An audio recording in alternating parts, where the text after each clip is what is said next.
Hey, welcome to No Code MBA and welcome to our event recording with two awesome no-code founders who are building AI apps. So the first is the founder of Excel FormulaBot, which is an app that allows you to get Excel formulas and formulas of other types of data analytic tools through AI. And then we also have the founder of AudioPen, which is a tool that allows you to capture your thoughts and transcribe it with AI. And both of these apps have real users, and you're going to learn what tools they used to build these apps and how they built it. You're going to learn about their journey going from 0 users up to, in some cases, thousands and thousands of users. And you're going to learn the growth tactics that they used to get there. If you're interested in no-code or AI, check out the link below to get our free no-code tool guide to learn more about no-code, or check out more of our premium courses which cover a variety of no-code tools, including connecting to AI APIs, very similarly to what the founders did to build their own apps that you see here in this video. So I hope this is helpful and interesting. If you have any questions at all, please leave a comment below. Louis, if you want to start maybe by introducing yourself and talking about what your product is for everyone who's not familiar. Cool. Yeah, thanks for having us here, Seth. My name's Louis. I am a part-time developer, not a developer, but a part-time bubble builder rather, from India. And I've been building stuff on the internet with Bubble for the past couple of years. And the product I'm going to speak about today is AudioPen. It's basically AudioPen.ai. It's a super simple tool that's kind of changed the way I record my thoughts or kind of structure my thoughts. What it does is it combines voice transcription and summarization together, and that lets you basically just talk to your phone or computer. Give it a rough thought, whether it's a journal entry that you want to make, or whether you want to write a polished blog post, but just have an idea in your mind. You can literally just shout at your phone or computer, or just talk to it for a bit. The app listens to you, it transcribes exactly what you say, and it rewrites it in a style of your choice. So you can get it to write like your favorite author, you can get it to write in the style of a poem if you want, you can get it to write in a different language as well. But essentially, it's the fastest way to convert stuff that's a messy thought into stuff that's a text that's ready to share. You can go from point A to point B in literally under 60 seconds if you want to. Cool, awesome. And how many users do you have right now for the app? At the moment, the app is, in terms of website visitors, it's seeing around 1,500 a day. In terms of registered users, it's a little over 3,000. And in terms of paid users at the moment, it's about 600. Cool, awesome. And I would also recommend everyone to follow Louis and David. Both of you should share your Twitter handles in the comments. I've definitely seen kind of your updates as you kind of share, which has been very cool. David, do you want to talk a little bit about your background and how you started Excel FormulaBot? Yeah, for sure. So we were actually just chatting about this before we started, but I've got 2 kids, and roughly a year ago, I had the second one. And while I was on paternity leave, I had a little bit of time on my hands, not a whole lot, but I wasn't working my full-time job. I started following people on Twitter, and I started going down this rabbit hole of building web apps with no code, and I saw it seemed so crazy. It was only less than a year ago, but I saw that AI was accelerating quickly, and it obviously accelerated quite a bit, especially with the kind of explosion of ChatGPT. And so I started playing around with OpenAI and Bubble, and on a weekend, just a weekend, I built a single page application, excelformulabot.com, in which the MVP was literally you type in a problem into Excel, or you type in a problem that you're facing into Excel, and it provided you with the formula. And I built that single page application, shared it out on Reddit, and then the next day it had about 100,000 website visitors. It quickly went viral. At that time, I did not know nearly what I know today in terms of bubble level of sophistication. I didn't have API limits. I didn't have a login. And so within a day, I think I racked up maybe $4,000 or $5,000 in API costs. And I'm like, oh my God, I need to shut this down, or I need to figure out how to use this application.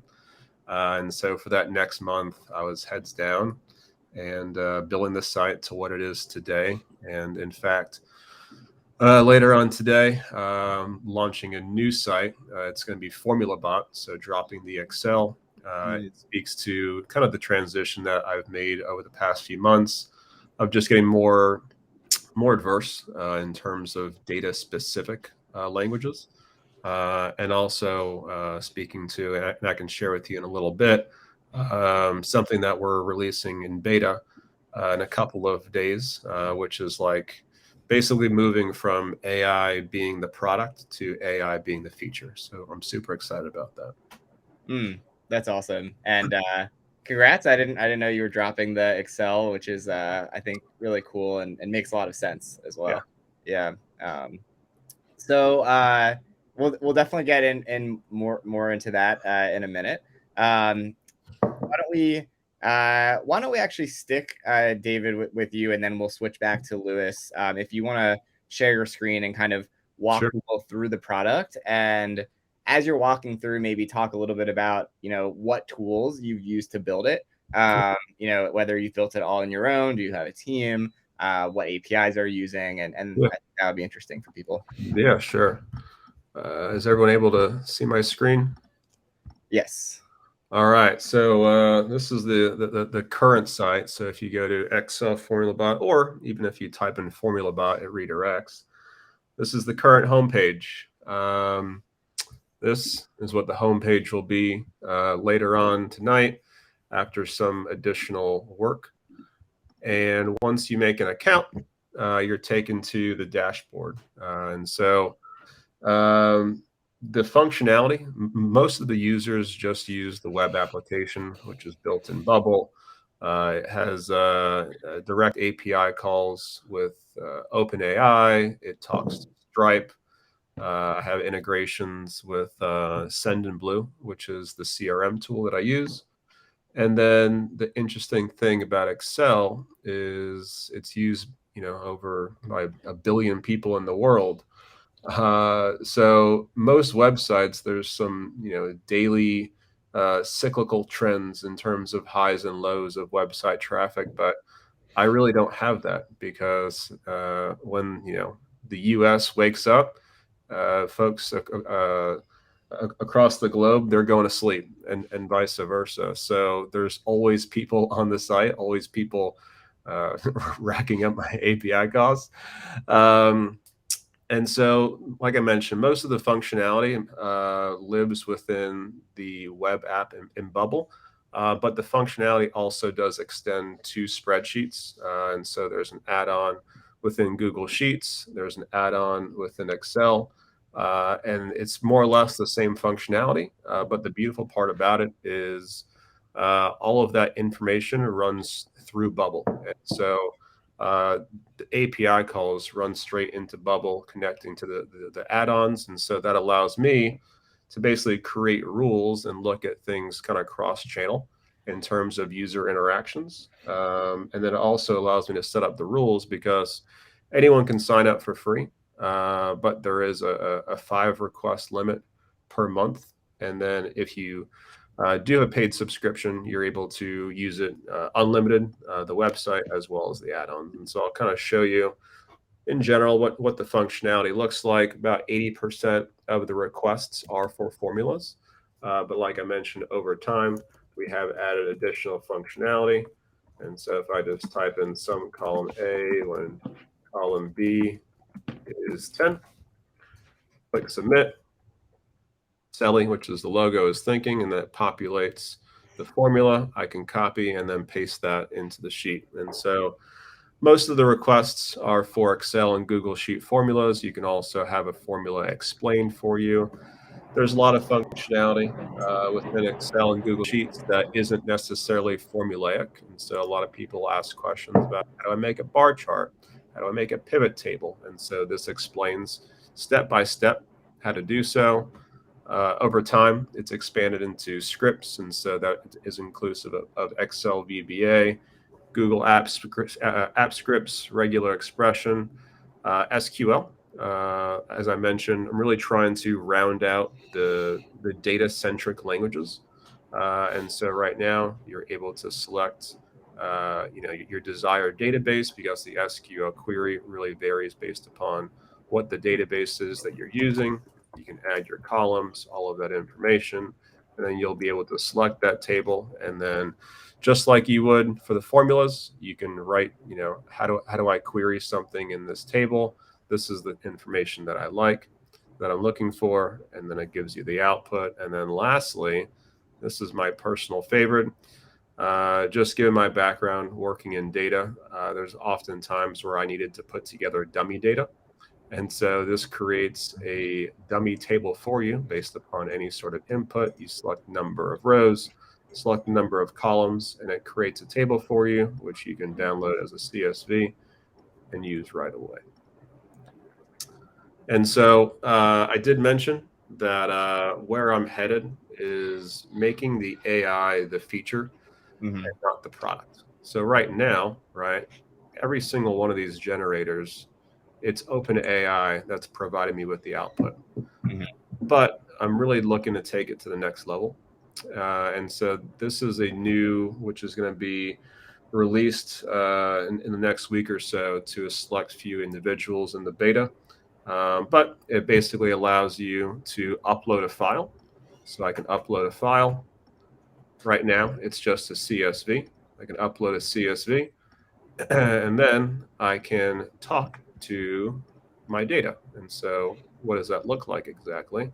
Let's see here. So I think it's this database right here. So this is one of the sample files that I uploaded, 14 rows, 4 columns, name, team, revenue, and units. And so this is where, like I mentioned, OpenAI is a feature, but not the final product. So I can ask it information, show me revenue per unit for the highest, or for the top revenue group team. So right now it's calling to OpenAI, and then when that file that I uploaded, it's not stored within Bubble, rather it's stored within AWS. And so within Bubble, what's happening right now is it's generating an SQL. It's the same generator that is in the main dashboard, generating SQL query, in which it's really just reading these column headers. And then once it generates that SQL query, it's sending that query to AWS, in which AWS is storing this information. And it's taking a little longer than expected right now, but it returns the actual answer for you. And so we're able to see a couple of examples that I have here. I asked for total revenue, and so it's running it through. This is the actual response. Give me a second here. I apologize. And is that running the query in AWS? Yes. Yep. Yeah. Cool. Let's see.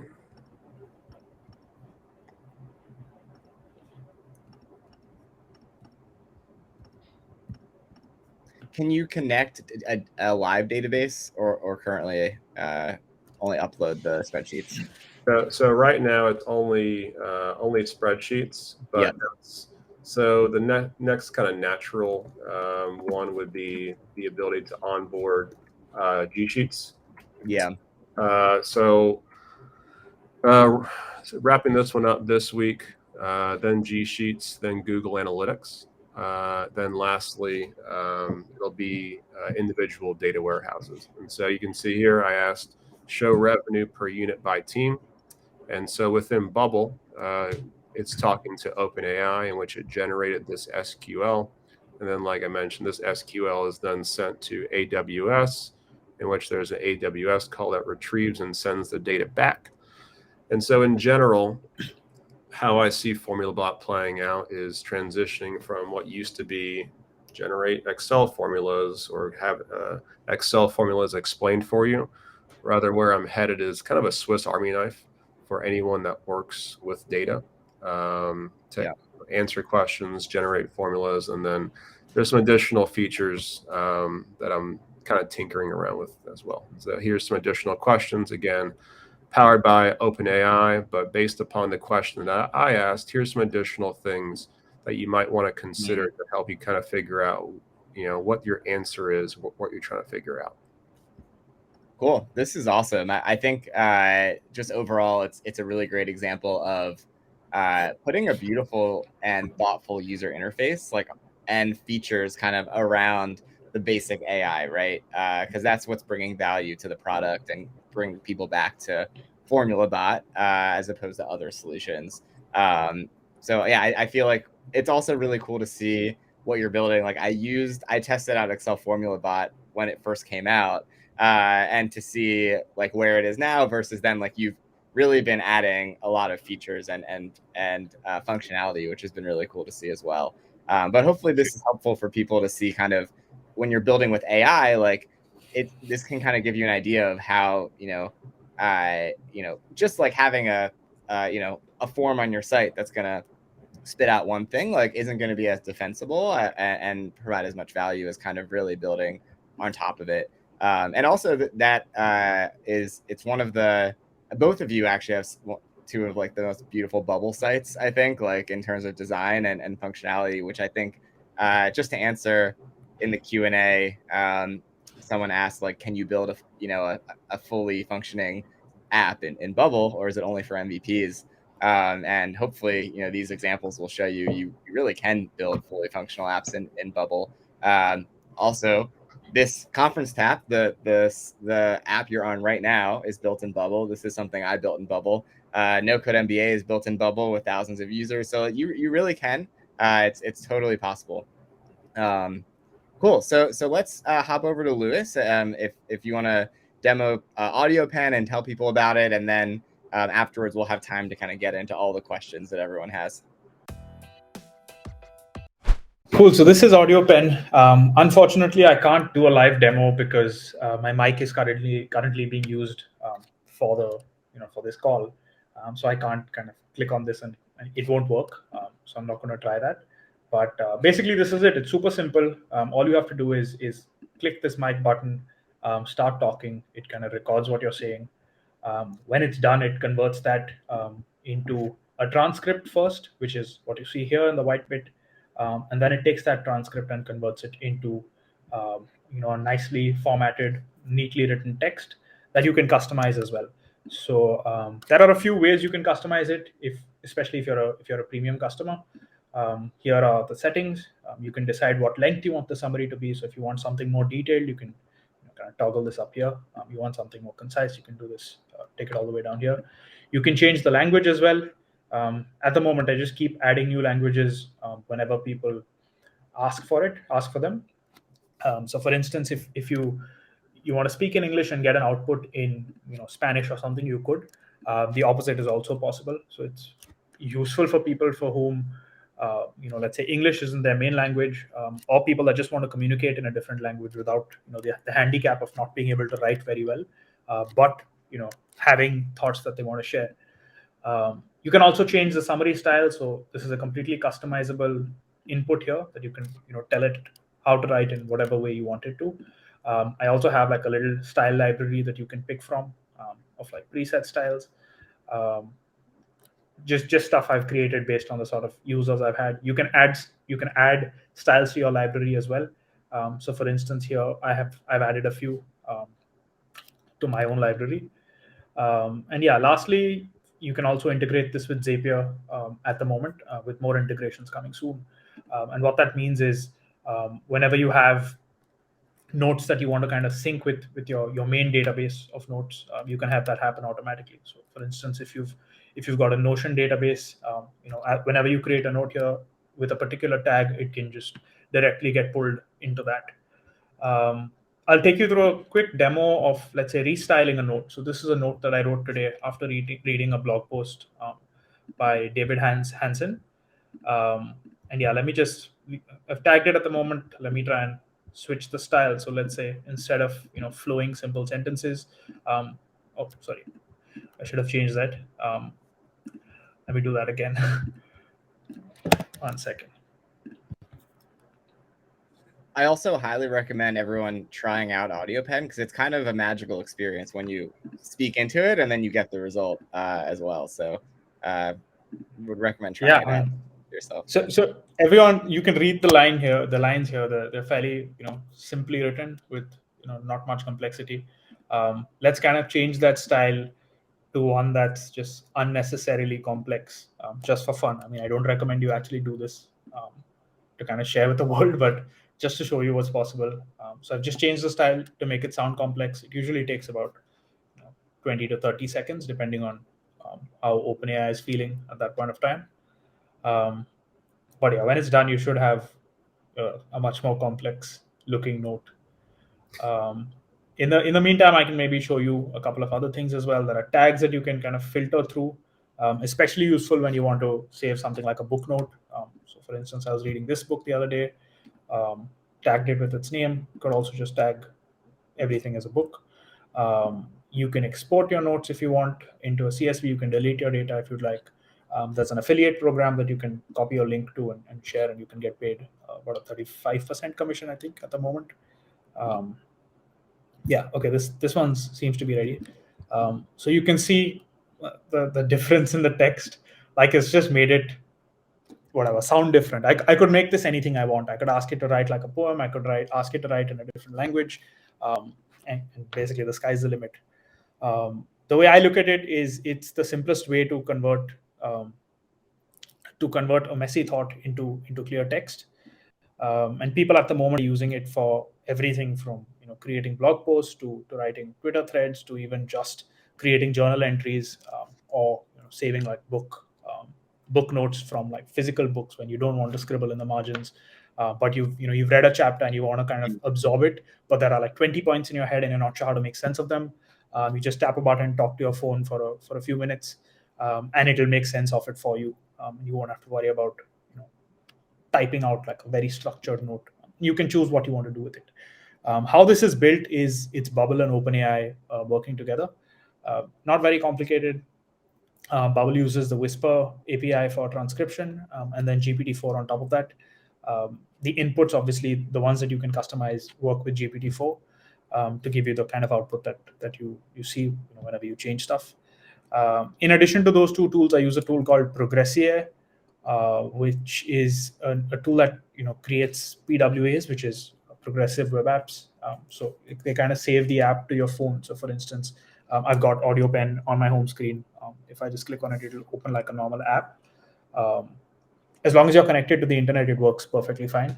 It doesn't kind of have too many of the drawbacks that you would expect a web app to have.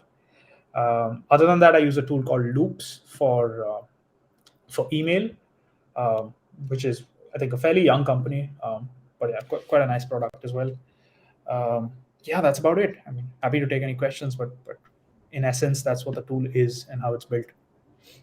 Cool. That's awesome. Thanks so much for sharing, Louis. So I'm going to get in now to some Q&A. And I guess one question I can start with, Louis, I think David kind of touched on this already, but just in terms of pricing, like, how do you think about pricing your product, especially with something like OpenAI, which is kind of a cost that is ongoing, or how do you think about that? So at the moment, I'm just experimenting in public, starting extremely low. Started off with a lifetime deal that was basically dirt cheap, something that I was probably losing money on, but it was just a nice way to see if people actually wanted to pay for the product. And every week, as I get new customers, I kind of slowly increase the price.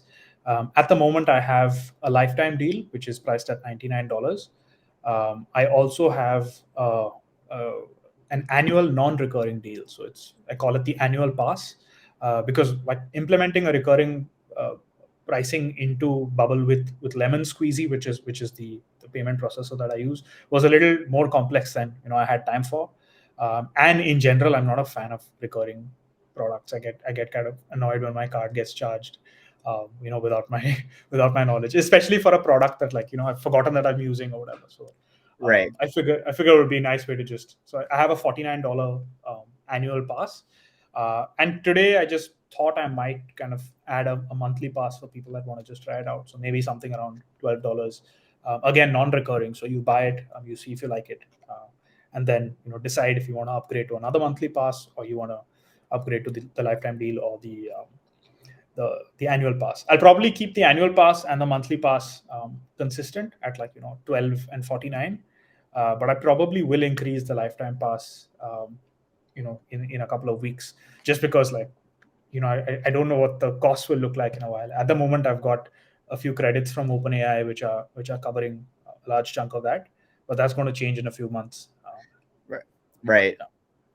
I saw David asked a question about GPT-4 instead of 3.5. Yeah. Two reasons for that, David. One is I had the credits, so I was like, might as well create a better product. It's free at the moment, at least when I can get early traction. Also, I do kind of believe that the price will drop eventually, similarly to the way 3.5 dropped after a few months. And secondly, is I think GPT-4 is a lot better when it comes to translations from one language to another. So I didn't want to lose out on that advantage. I thought that was actually the main reason why I switched over. So I mentioned earlier that Excel, it's used by billions of people all throughout the world, and maybe 30% of the users don't speak English. And that was the biggest thing that I found was GPT-4 was much better at translating text to not just the Excel formula for English, but also much better at translating it to the speaking language of the user. And so, of course, there's a lot of users that might speak Spanish, but they use the English version of Excel. But I think Spanish to English is probably the biggest exception. There's a lot of individuals, especially German, Russian, where they speak German and they don't really care for the English version of Excel. They want it in their respective speaking language. And GPT-4 was so much better at that. And GPT-3, 3.5, it was literally just like making up function names that didn't even exist. Yeah, it's interesting. I've played around with them, and GPT-4 is a lot more expensive than 3.5, and they take longer to kind of get the result. But yeah, I generally agree that with what Louis was saying, was I think the cost is going to continue to come down and the speed is going to go up.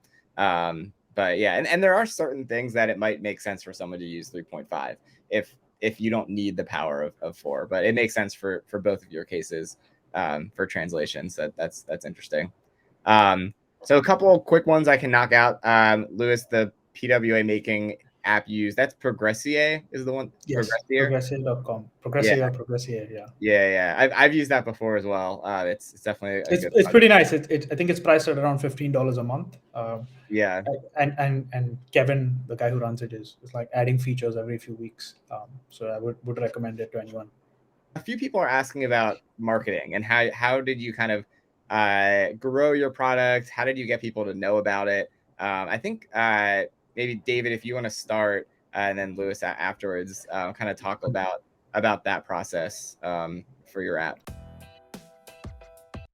Yeah, it's actually very counterintuitive to what I've been doing in my career for the past 12 years of performance-based marketing. I've never been a brand marketer, never did PR, never did influencer marketing, social listening. Whereas this product, I've probably spent a couple $1,000s on performance marketing channels, testing out Google Ads. But over this time, I've reached about 500,000 users. And 45% of them, just based upon some surveys that I've done, 45% of them heard about it on social media, mostly through influencer marketing, people just talking about it, and another 25% word of mouth. And so very early on, like I mentioned, when I made that MVP, the first place I went was the Excel subreddit community. I posted it there. Someone was like, hey, you should post this on the Internet is Beautiful subreddit, in which I did. And then the domino effect happened where next day TikTok blew up. I had a colleague at work text me. He was like, "Hey, I think that app that you built, I just saw it on TikTok randomly." And he shared the video, and it was someone who has like now 6 million followers. And I was like, "Oh my God." And the first place I went to was my OpenAI bill. And I was like, "Oh my God." And so a lot of it was just people talking about it, especially early on, having an MVP where, like I mentioned, there was no barrier to entry. There was no login. There were no API limits. It became one of those sites that feel illegal to know, because in a sense it was completely free. And it was like the Hunger Games. You can do anything you want to this app, and there's no cost to the actual user. And after that, it just didn't stop. And so there were definitely times where the virality of it slowed down a little bit. And so that's where I would just reach out to people that one thing everyone talks about, the TikTok algorithm in terms of like the in-stream feed, but something that they also don't talk about is the detection, the keyword detection. And so what I mean by that is the search engine, it not only picks up what the caption is in terms of text, but also what people are saying. And so I was searching for people that are talking about data, talking about Excel, but again, it wasn't necessarily in the caption. And so I kind of found this sweet spot of micro influencers. And so if I were to do it all again, I wouldn't change much, in a sense that kind of big picture I found was especially influencer marketing. It's key to start from the top, because all you really need is one big influencer talking about your product. Let's say, in this example, is someone that had about 5 million followers. Then there's kind of this next tier of influencers that have, several 100,000, and all of them are talking about ways to give value to their audience. And a lot of them are talking about all these cool websites that are out there. And so you've got this middle ground influencer that's looking up to the big guy, because it's like, hey, this guy's talking about it, like it must be a great product. It's getting so much engagement. Then the domino effect, they start talking about it. And then a few days later, you have these micro influencers that have 5 to 10,000 followers. They're looking up at the middle of the pack, and it's just this constant wheel. And then lastly, I mentioned social listening. Every night before I went to bed, I would just go on Twitter under my company profile, and I would just search for people just talking about Excel, whether they needed help with Excel, whether they were venting and complaining about Excel functions. And if they needed help with the formula, I would literally go to the website, plug in what they were struggling with, and then send them a screenshot and say, excelformulabot.com answered it for you. Boom. And I was doing that every single night. And so, one, I got lucky with people, big influencers picking it up. But at the same time, like I was in the trenches, reaching out to people to talk about it in the trenches, listening to people on TikTok and Twitter, and just reaching out through that medium. Cool. That's really cool and helpful to kind of hear your story there. For the influencers, was it all them picking it up on their own, or was any of it you paying people to post? So if you were to go to TikTok and search for Excel FormulaBot, you'll probably see like 200 videos. Yeah. I paid for, I think, 4 or 5. Yeah. I think the most I paid was about $1,000. And the only time in which I did that is like it's so reactive, but it was I remember it was just like one day I had like a bad sales day, and like search demand and traffic was low, and I'm like, oh my God, it's happening. Like people are just done with it. And so it was incredibly reactive, in which it probably wasn't necessary. But now that I'm going through this rebrand and kind of repositioning the product a little bit, influencer marketing is going to be the first channel I go to. Cool. No, it's a really good, I think, case study on, you had this viral product, which, not everyone is lucky enough to have that. So that is awesome that you had that product. You had something novel and I think you also were smart in keeping it not paywall in the beginning as well, which is something that, 99% of people building AI products, especially early on, were paywalling it. And that was kind of your marketing cost, right? Just the OpenAI bill. So I think that was really, really cool. And then also, taking that viral product, but then I think a lot of people have that viral product and then it quickly goes to zero because, they don't build on top of it. So you've kind of continued to build the product and we're in the trenches growing it at the same time, which I think is kind of a unique combination and why, you've had so much success. So cool to kind of, hopefully that's inspiring for people to kind of hear going from that virality to something more sustainable. So cool. Yeah. Thanks for sharing. Yeah, absolutely. Yeah. Louis, how about you talk a little bit about your growth and strategy and everything with your product? Yeah, I mean, it's nowhere near as fascinating as David's. That was a great story, by the way. Congrats on the success. But yeah, I mean, AudioPen is just a month old at this point, and like my main marketing channel is just Twitter. The product was born during a sort of hackathon that I host called Half Day Build, which is an event where me along with a bunch of other folks just get together to build a product in 12 hours and try to get it to revenue. Each of us build our own product, so it's just something I do for fun. It's free. Anyone here wants to join in the future, the next one's on the 14th of May, I think. But anyway, so basically during that event, we kind of live stream or live tweet what we're doing and what we're building and the progress we're making. And that kind of helps, right? It gets people interested in listening to your story, kind of. It entertains them a little bit, maybe inspires them a bit as well to watch somebody else taking a risk in public. So that kind of started it for me. I got my first few customers purely from that Twitter thread.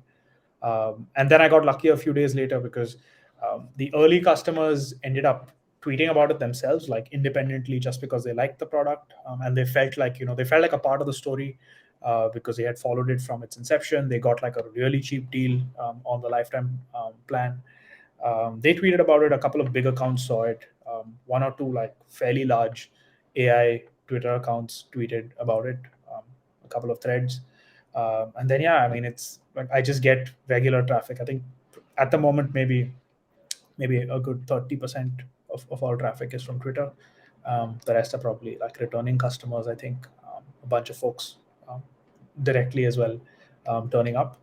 Other than that, I think I've been fortunate enough that because this is like some sort of a new form factor where people haven't seen it before, the novelty of talking to your phone and having it write something that's cleaned up what you said kind of gets people excited. Like when I show it to people, especially when I show it to older people who aren't like super tech savvy, like their minds are just blown, and they can't help but forward it to their friends on, like here in India it's WhatsApp. Like a bunch of people have just spammed their groups with like, oh my god, check out this product, it does this.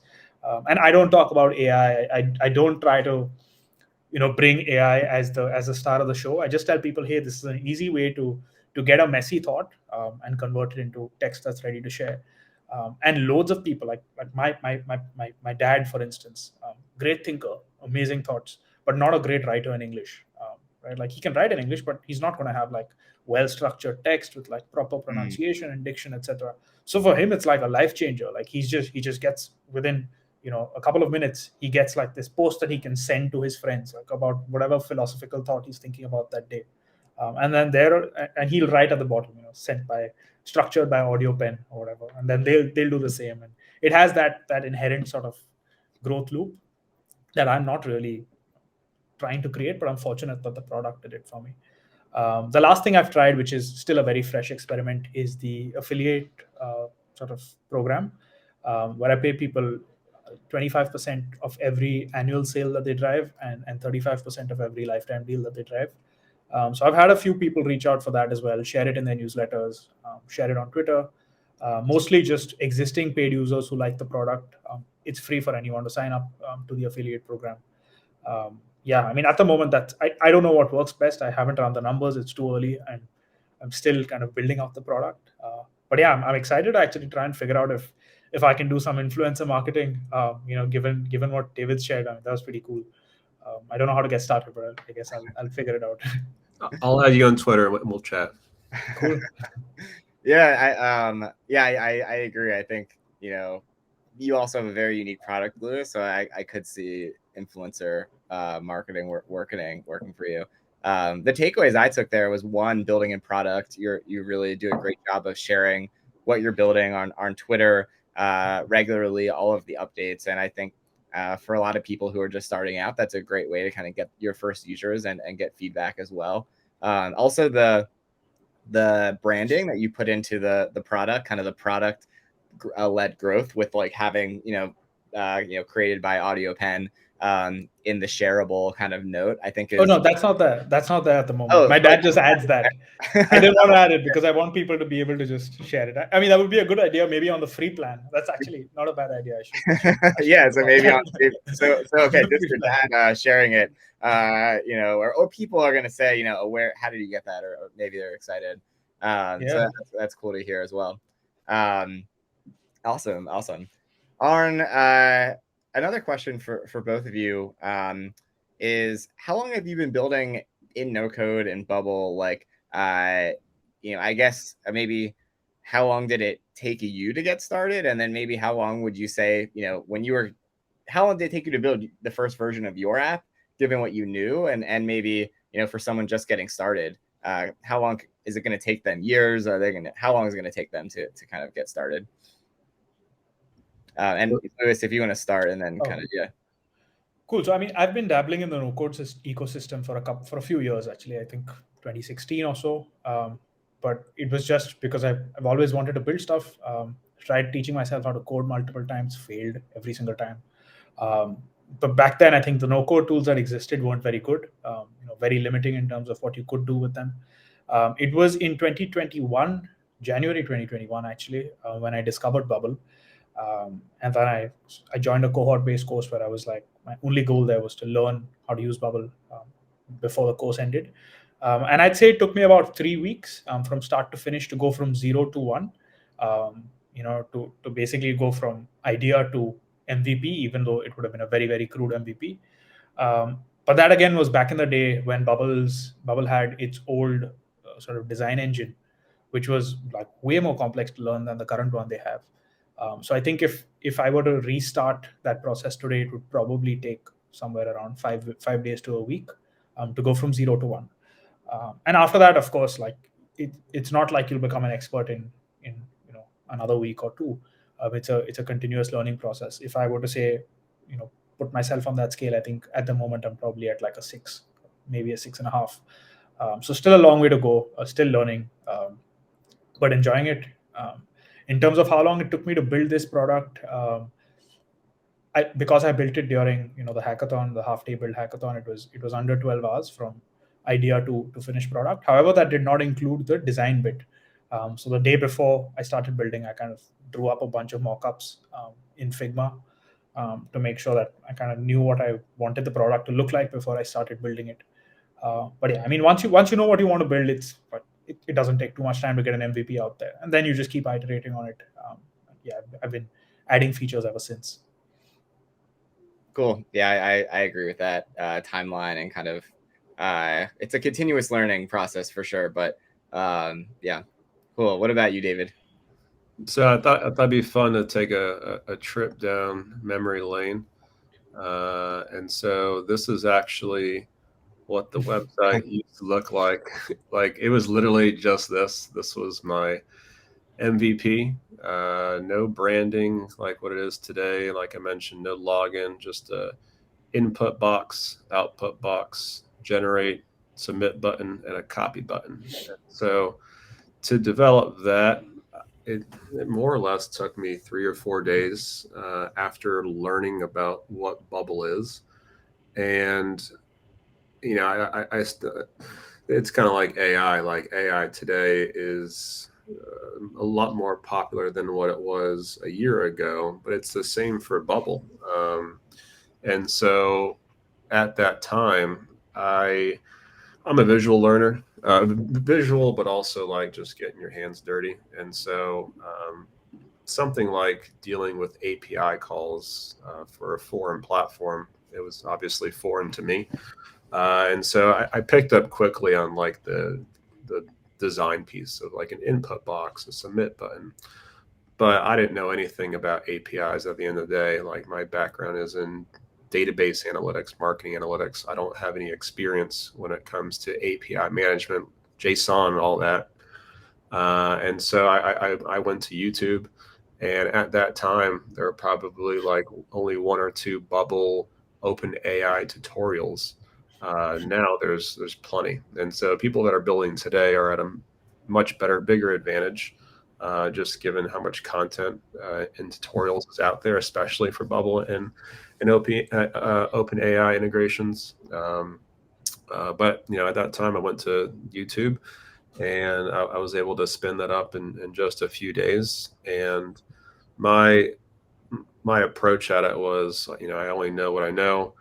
I had to eventually go back to my full-time job, and so that's where I went to Upwork, hired someone that in India that has a lot more experience in Bubble.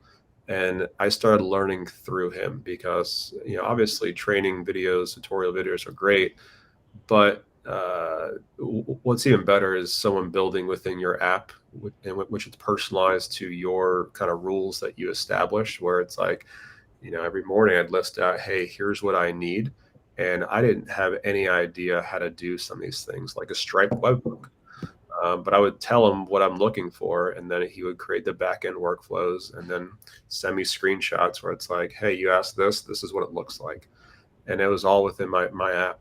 And that's where I really learned like how to build out the backend functionality to what it is today. So it kind of went from like me building something basic to a freelancer building out some of the heavier lifting, to then me realizing, okay, the heavy lifting isn't actually that heavy. I can kind of do most of that work myself, although I do still lean on him from time to time.